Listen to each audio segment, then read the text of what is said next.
জি, আমায় ডাকলেন? তুমি ছাড়া কি এখানে কেউ আছে? নেই, তাই তোমাকেই ডাকলাম। চিত্রাকে তুমি পড়াতে আসছো না কেন? পারিবারিক সমস্যার জের ধরে তোমার একটা স্টুডেন্ট ক্ষতি তুমি করতে পারো না। অন্তত এই ব্যাপার তোমাকে দায়িত্বশীল ভেবেছিলাম। নুরুল সওদাগরের এমন কথায় হতভম্ব হয়ে তাকিয়ে রইল সকলে, কিন্তু আর বেশিক্ষণ স্থায়িত্ব হলো না।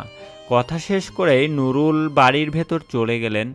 বাহিরে গেলেন কতগুলো অবিশ্বাস্যকর দৃষ্টি। বাহার কতক্ষণ অবাক চোখে তাকিয়ে থেকে দেখল, কি মনে করে যেন হাসলো মনে মনে। অতপর তুহিনের উদ্দেশ্যে বলল, তোমার বোনকে মেডিসিন দিও। মতিভ্রমের বসে না আবার জ্বর বাঁধিয়ে বসে থাকে। তার তো কোনো খবর থাকে না। তার জন্য কত মানুষের পৃথিবী থমকে থাকে। শেষের বাক্যটা ধীরেই বলল যেন। তুহিন হয়তো ঠিক বুঝতেও পারল না, তবে প্রেমিকের মন জানে তার সকল সুখ অষ্টাদশীতে আবদ্ধ যে। বিরাট সমস্যায় রাতটি গাঢ় হয়ে এসেছে। রাত বেড়েছে নিজস্ব গতিতে, সাথে বেড়েছে মুষলধারা বৃষ্টির পরিমাণ। চিত্রার শীতে শরীর কাঁপছে। হুট করে সে অনুভব করলো গল গল করে তার নাক দিয়ে কিছু পড়ছে। সে নাক চেপে ধরল তরল পদার্থটার দিকে তাকাতেই ল্যাম্পপোস্টের ঘোলাটে আলোয় চিকচিক করে উঠল তার হাতের লাল টকটকে রক্তগুলো। কাক ডাকছে কর্কশ কণ্ঠে, তবে বোধ হয় সেই কর্কশ কণ্ঠ তেতো না, কেমন এক বিরহী সুর তার। আজকে অবশ্য আকাশের মন ভালো, চারপাশে শুভ্র শুভ্র মেঘগুচ্ছ ভেসে বেড়াচ্ছে। দিনটি বুধবারের প্রাণোচ্ছল দিন। সূর্য তার গন্তব্যে ফিরে যাওয়া আরম্ভ করছে সবে। তবুও আজ সন্ধ্যার আকাশ উজ্জ্বল।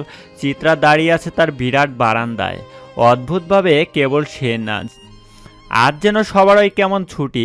ওহিও আজ বইয়ে ডুবে না থেকে জানালার কোল ঘেঁষে দৃষ্টি দিয়ে রেখেছে দূর আকাশে।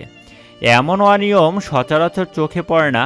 ওহি বইয়ের মাঝে না তাকিয়ে মুগ্ধ চোখে আকাশ দেখছে, এক বিস্ময়কর ব্যাপার। চাঁদনি আপা বসে আছে তার বিছানায়, তবে মাথাটা হেলান দেওয়ানো আছে জানালার সাথে। তার চোখ দুটি বন্ধ।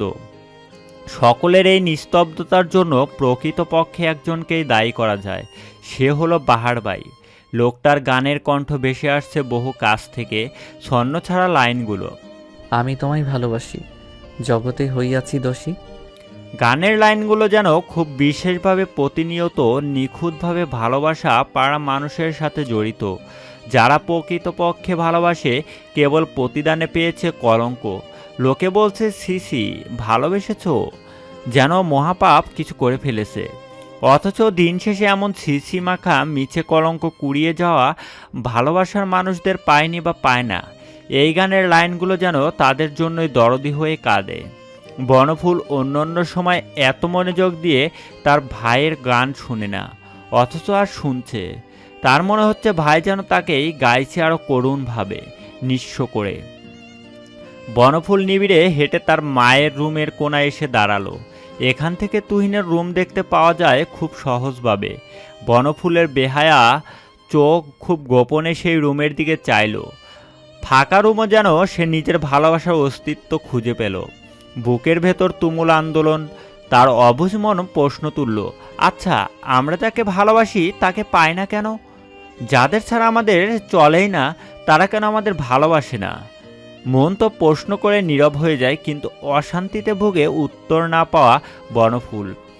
এই কেন উত্তর আদৌ মিলবে সেই শূন্য চোখে তুহিনের রুম থেকে নির্বিশেষ একমাত্র লোকটাকে পাবে বলে ভদ্র বনফুলও ভদ্রতা বলে হাওমাও করে কেঁদেছিল। কিন্তু কোনো লাভ কি আদৌ হলো? দিন শেষে সমাজের সিসি ছাড়া আর কি পেল সে? বাহারের গান থামতেই পরিবেশ ভয়ঙ্কর রকমের নীরবতায় আচ্ছন্ন হলো, যেন বিষাদের এই বোবা গল্প শান্তি চায়। চিত্রা বারান্দা দিয়ে চাইল, অগোছালো বাহার ভাইয়ের হাতে তখন জ্বলন্ত সিগারেট, ধোঁয়া উঠছে ঊর্ধ্বে। চিত্রা ডাকতে গিয়েও ডাকল না তাকে। কেন যেন এই কথা না বলা ক্ষণটি তার ভীষণ পছন্দ হয়েছে। যেমন পছন্দ হয়েছিল সেই বছর কয়েক আগে কিশোরী চোখে দেখা প্রথম কোনো ছন্নছাড়া পুরুষকে। এই মোহগ্রস্ত নীরব সন্ধ্যার নিস্তব্ধতা কাটিয়ে চাঁদনির ফোনে বেজে উঠল, ঘোর কাটল চাঁদনির। চোখ মেলল সে। ফোনের স্ক্রিনে জল জল করতে থাকা অপরিচিত নাম্বারটির দিকে তাকালো। ফোনটা বাজতে বাজতে প্রায় থামার পূর্ব মুহূর্তে চাঁদনি ফোনটা রিসিভ করলো। রিসিভ করে কানে ধরতে অপর পক্ষ থেকে একটি গম্ভীর পুরুষালী কণ্ঠ ভেসে এলো। চাঁদ বলছো? চাঁদনি থমকালো, মনে মনে কিছুটা হোঁচট খেলো বোধ হয়, কিন্তু খুব দ্রুতই আবার নিজেকে সংযত করে নিল। আধো কণ্ঠে বলল, শাহাদাত তুমি? শাহাদত হাসলো, বলল, এখনো কণ্ঠ চেনো তবে বলনি? ভুলে যাওয়ার কথা তো আমি কখনো উচ্চারণ করিনি, তাই চিনি। সেটা তো তুমি করেছিলে, তাই তুমি ভুলে গিয়েছো কারণে অকারণে। শাহাদত হতাশার একটি শ্বাস ফেলল বোধ হয়, বলল, এখনো অভিযোগ অভিমান পুষে রেখেছো? সে অধিকার তো তুমি কেড়ে নিয়েছো, রাখবো কিভাবে? আচ্ছা বাদ দাও সেসব কথা। তা হুট করে কল দিয়েছো কেন? চাঁদ, ডাক দিয়েই থামলো শাহাদত। কণ্ঠটা কি কাঁপছে লোকটার।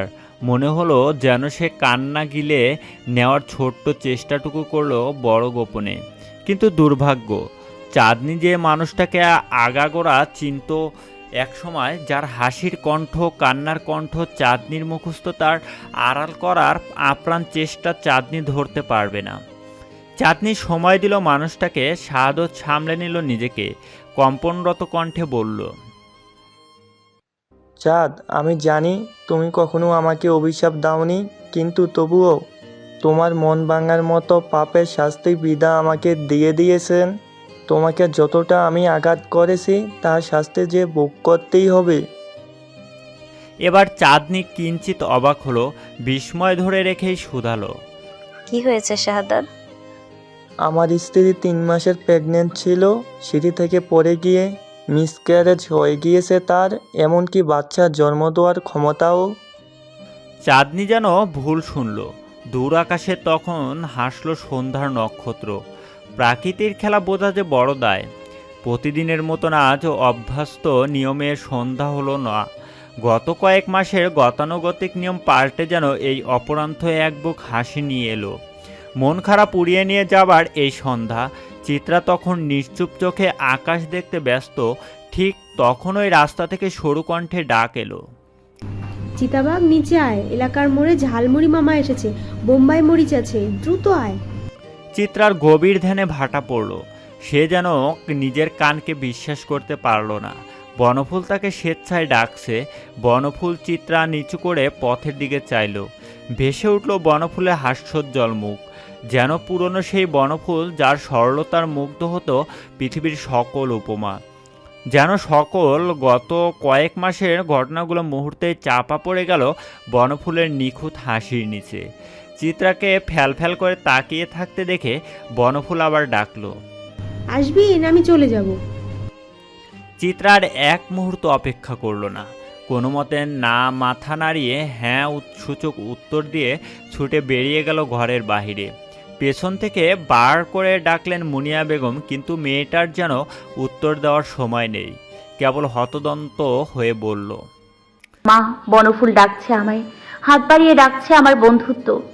আমায় তুমি পিছু ডেকো না মা, আর যে পিছু ডাক শোনার সময় নেই। মুনিয়া বেগম প্রথমে থমকাতে গেলেও বনফুলের নাম শুনে থেমে গেল। আর কেউ না জানলেও মায়ের মন তো জানে, মেয়েটা বড় বন্ধুভক্ত। এই কয়েক মাস তো দেখছে সে মেয়েটা কেমন গুমড়ে গুমড়ে মরতো। আজ যেহেতু বাঁচতে চাচ্ছে তাহলে বাঁচুক না, ক্ষতি কি? পিছনে থেকে মায়ের ডাক শুনতে না পেরে মনে মনে হাসল চিত্রা। তার যে কি ভীষণ আনন্দ হচ্ছে। আজকাল যেন পৃথিবীতে স্বর্গ নেমে এসেছে। চারপাশে কেমন আনন্দ আর আনন্দ, কিন্তু ভয় হলো এই আনন্দ কতদিন টিকবে। চিত্রা নিচে নেমে আবারও অবাক হলো। কেবল বনফুল না, বাহার ভাইও দাঁড়িয়ে আছে তার সাথে, যদিও লোকটার চেহারায় তেমন ভাব বেগ নেই। চিত্রাকে দেখেই বনফুল হেসে এগিয়ে এলো, আবেশে জড়িয়ে ধরল চিত্রার বাহু, উৎফুল্ল বদনে বলল, তাড়াতাড়ি চল, ভাইয়া ঝালমুড়ি মামাকে ডেকে এনে দাঁড় করিয়েছে, আয়। চিত্রা আবার চোখে বাহার ভাইয়ের দিকে তাকাতেই মানুষটার অগোছালো হাসি চোখে পড়ল। চোখে ইশারা করে যেন লোকটা বলল, আমি আছি। চিত্রার অন্তরাত্মা যেন শীতল হয়ে এলো। একজন আমি আছি বলা লোকের অভাবে কত মানুষ মারা যায় আফসোস নিয়ে, অথচ চিত্রার আর সে আফসোস রইল না। ঠিক সেই মুহূর্তে চিত্রার সকল আনন্দকে ভয়ে পরিণত করে আমতে দেখা গেল তুহিন ভাইজানকে, সাথে তার প্রেমিকা নীরু। চিত্রা ভীত চোখে বনফুলের হাতটার দিকে তাকালো, যে হাতটা জড়িয়ে আছে চিত্রার বাহু। চিত্রা অপেক্ষা করলো, এই বুঝি বাঁধন আবারও ঢিলে হলো। বন্ধুত্ব খুব গভীর একটি বন্ধন, চাইলেই হয়তো এই গাঢ় সম্পর্কের হাত ছেড়ে দেওয়া যায় না অবলীলায়। তাই হয়তো বনফুলও ছাড়তে পারেনি। তুহিন যখন নীরুকে নিয়ে এলাকায় প্রবেশ করছিল, তখন চিত্রার অশান্ত মনে তুমুল ঝড়। আবারও বন্ধু বাড়িয়ে দেওয়া হাত কি গুটিয়ে নিবে? প্রশ্নের সমুদ্রে তখন সে ভরাডুবি, অথচ তার একরাশ চিন্তাকে মুক্তি দিয়ে বন্ধুর হাতের মুঠো আরও শক্ত হয়ে জড়িয়ে ধরল তার বাহু। চিত্রা অপ্রস্তুত নয়নে বারবার বনফুলকে দেখছে, আবার নিজের ভাইয়ের দিকেও তাকাচ্ছে। ঠিক তখনও চিত্রা আরও একটি দৃশ্য নিল খুব অসাবধানতায়। এতক্ষণ নীরু মেয়েটির হাত তার ভাইয়ের হাতের মুঠোয় ছিল, কিন্তু মেয়েটি যখন বনফুলকে দেখল, খুব আলগোছে নিজের হাতটি তুহিনের হাতের মুঠো থেকে ছাড়িয়ে নিল। চিত্রা এই দৃশ্যে মুগ্ধ না হয়ে পারল না। যত যাই বলুক, যতই সে নীরুকে দোষারোপ করুক, অপছন্দ করুক, মেয়েটা যে ভীষণ বুদ্ধিমতী তা আর বলার অপেক্ষা রাখে না। ততক্ষণে চিত্রারা এবং তুহিনরা কাছাকাছি এসে দাঁড়িয়েছে। কোথায় যাচ্ছিস চিতাবাঘ? এই তো সামনেই। তুহিনের প্রশ্নে চিত্রার গম্ভীর উত্তর। এবার তুহিনও সংশয়ে পড়ে গেল, বনফুলকে কিছু বলবে কিনা। অবশেষে সেই সংশয়ের অবকাশ না দিয়েই জিজ্ঞেস করলো সে, ভালো আছো বনফুল? চিত্রা এবার বনফুলের মুখের দিকে চাইল। ভেতর ভেতর একটা মারাত্মক ভয়ে সে থিতিয়ে আসে। যদি বনফুল এখন হইচই শুরু করে দেয়, আবার যদি চিত্রাকে ছেড়ে দেয়, কি হবে তখন? চিত্রার দ্বিধান্বিত চেহারা বুঝে বাহার ভাই খুব আলগোছে বোনের কাঁধে হাত রাখে। ঠিক তার পরের মুহূর্তেই বনফুলকে হাস্যোজ্জ্বল কণ্ঠ।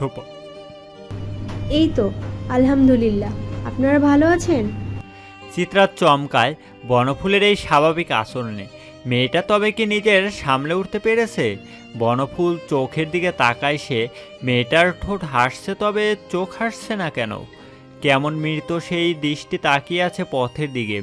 নীরু একটু দূরেই দাঁড়িয়েছিল, কিন্তু বনফুল যে তাকে উদ্দেশ্য করে ভালো আছে কিনা জিজ্ঞেস করছে তার বুঝতে বাকি রইল না। তাই তৎক্ষণাৎ সে গাড় নাড়ল, বলল, ভালো আছি মিষ্টি মেয়ে। তুমি জানো, আসলে তোমাকে ভীষণ সুন্দর লাগে। বনফুল চমকালো বোধ হয় কথাটা শুনে, তবে থামল না হাসি। মুচকি হাসি ঠোঁটে ঝুলিয়ে জবাব দিল, তাই বোধহয় বদনজর লেগেছিল। জানেন, আজকাল হাসতে পারি না আর। বাক্যটি সহজ, সরল, স্বাভাবিক লাগলেও এর ভেতর ছিল চাপা এক অভিমান, অভিযোগ, আর্তনাদ। বদনজোর আবার কি? যদি মনকে একবার শক্ত করতে পারো, তবে বদনজোরও তোমার হাসি কাটতে পারবে না। তুমি কেবল এতটুকু মনে রাখবে, তোমাকে হাসতে হবে, কারণ তোমার হাসি ভীষণ সুন্দর। বনফুলের ভাষায় যে কঠিন তাচ্ছিল্যের তোপ ছিল, তা যেন নীরু ভীষণ অবহেলায় উড়িয়ে দিল। আবেগের বয়স মেয়েটার, সেই আবেগে গাঢ় আছর পেয়েছে। এতটুকু কাঠিন্যতা তো স্বাভাবিকই, নীরু বুঝে সেই কাঠিন্য। বনফুল আর কথা বাড়ায় না, বাহার বলে, তুহিন, তোমরা আমাদের সাথে চলো। না না ভাইয়া, আপনারা যান। কেউ আর কথা বাড়ায় না, কথা বাড়ানোর সাহসও করে না। হিতে যদি বিপরীত হয়ে যায় সেই ভয় সবার ভেতর। যে যার মতন গন্তব্যের দিকে রওনা হয়। তুহিনটা চলে যেতেই যেন চিত্রা হাঁপ ছেড়ে বাঁচে। তার কেবল একটাই ভয়, এই বুঝি বনফুল উত্তেজিত হয়ে যায়, এই বুঝি বনফুল বন্ধুত্বে ভীষণ হিংস্রতা দেখিয়ে ফেলে। চিত্রার এই শব্দহীন চিন্তা বুঝেন বাহারবাই। বনফুলের অন্যমনস্কতার আড়ালে তার অষ্টাদর্শী কি সে ভরসা দেয়। ভয় পেও না রঙ্গনা, তোমার আমি থাকতে চিন্তা কিসের মেয়ে? ভীষণ ভরসায় আপ্লুত হয় চিত্রা। ঠিকই তো, যার আস্ত একটা বাহারবাই আছে তার আর কি লাগে। এই ভরসা বিশ্বাসের কথোপকথন গোপন হয় না বনফুল থেকে। সে সবই শুনে, দেখে, বুঝে, হাসে আর ভাবে, ভাগ্য তার বেলায় এত নিষ্ঠুর কেন? তার বেলায় কেন ভাগ্য ভীষণভাবে মুখ ঘুরিয়ে রাখে? ভাবনাদের উত্তর মিলে না।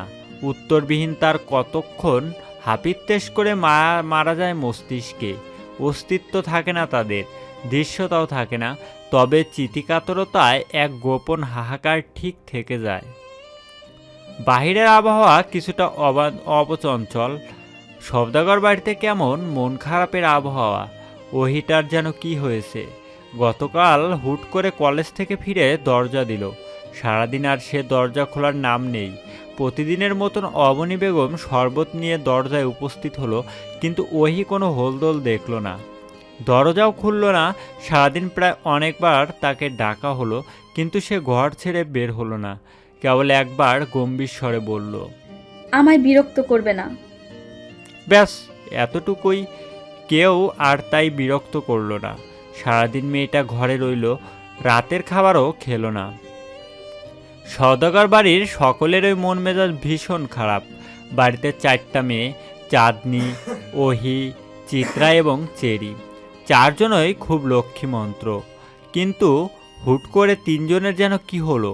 3টা মেয়েকেই কেমন দিকভ্রান্ত মনে হয় আজকাল। কার নজর পড়ল? দাদি কতক্ষণ চেঁচামেচি করলো, বিয়ের তোড়জোড় করার আদেশ দিলেন। তার ধারণা মতে বাড়ির মেয়েদের মতিভ্রম হচ্ছে, বিয়ে দিয়ে দিলে সব ঠিক হবে। কেউ তোমরা করলো না দাদির কথায়, আবার মেনে নিয়েছে বলেও মনে হলো না। সকাল হতেই সওদাগর বাড়িতে সবাই একত্রিত হলো। দৌড় খুলল ওহিও। একদম স্বাভাবিক মনে হলো তাকে। খাবার টেবিলে এসে বসলো সে। সকলে একবার তার দিকে চাইলো। ওহিকে বেশ স্বাভাবিক দেখে সবারই বুক যেন পাথর নেমে গেল। আজ আর খাবার টেবিলে আনন্দ নেই, শুকনো রুটির মতো বিবর্ণ রইল এই চিত্র। খাবার খেতে খেতে হুট করে ওহি বলল, আমি সবাইকে একটা কথা বলতে চাই। খাবারের দিকে সকলের মিশে ধ্যানে ভাটা পড়ল যেন ওহির কথায়। সকলেই উৎসুক দৃষ্টিতে চাইল। ওহির বাবা আমজাদ সওদাগর মেয়ের দিকে ভুরুকুচকে তাকিয়ে জিজ্ঞেস করল,